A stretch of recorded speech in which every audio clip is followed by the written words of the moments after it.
بسم الله الرحمن الرحيم. تحية إلى أخواني وأخواتي الأحرار، وتحية إلى سيد الشعب الكويتي العظيم.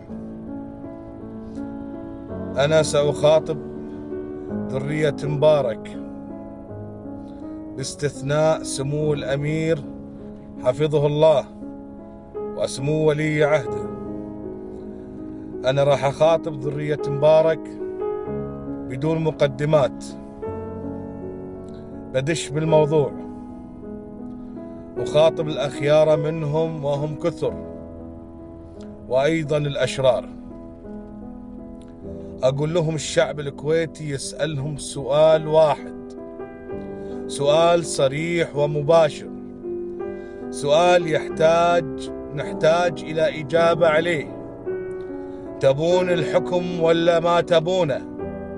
متمسكين بحكمكم بتحملون مسؤوليته ولا بايعينه؟ إذا بايعين الحكم قولونا، إذا بتفلونها قولونا. خلي الناس تخطط لمستقبلها على هالأساس.